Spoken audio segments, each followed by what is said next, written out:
আমরা তো গতকাল থেকে কাজ করতেছি, তো গতকাল রাতে কিন্তু আমরা আপনাদেরকে হিসাবটা দিয়েছি কত টাকা উঠছে টোটাল। তো আমরা আজকেও টাকা উঠাচ্ছি এবং আগামীকালকে উঠবে। তো আমরা আনুমানিক একটা ধারণা করছি আমাদের মোটামুটি 5 থেকে 6 লাখ অথবা 7 লাখ টাকার মতো উঠতে পারে, এটা আইডিয়া আর কি।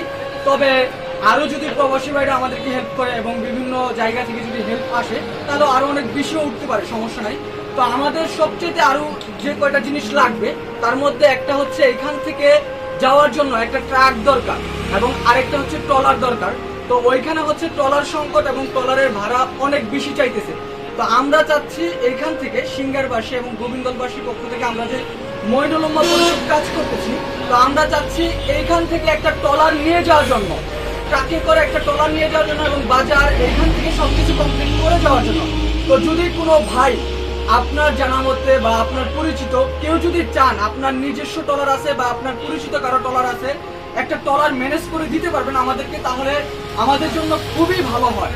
আপনারা যদি আমাদের পাশে ট্রলার দিয়ে থাকেন এবং পরবর্তী তেলের খরচ, তেল সম্পূর্ণ খরচ আমরা ইনশাল্লাহ বহন করবো, বা আপনি যদি সেটাও ম্যানেজ করে দিতে পারেন তাহলে আলহামদুলিল্লাহ।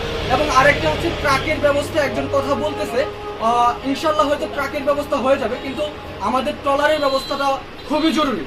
আপনারা যদি এটা করতে পারেন তাহলে আমাদের জন্য অনেক ভালো হবে। তাহলে দেখা যায় বন্যা কবলিত মানুষের পাশে অনেক সহজেই আমরা দাঁড়াতে পারবো।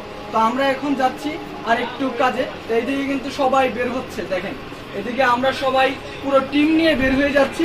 তো দেখ আমরা সম্পূর্ণ করা পর্যন্ত, ততক্ষণ পর্যন্ত আমাদের সাথে থাকুন, আমরা কাজ করতে থাকি ইনশাআল্লাহ।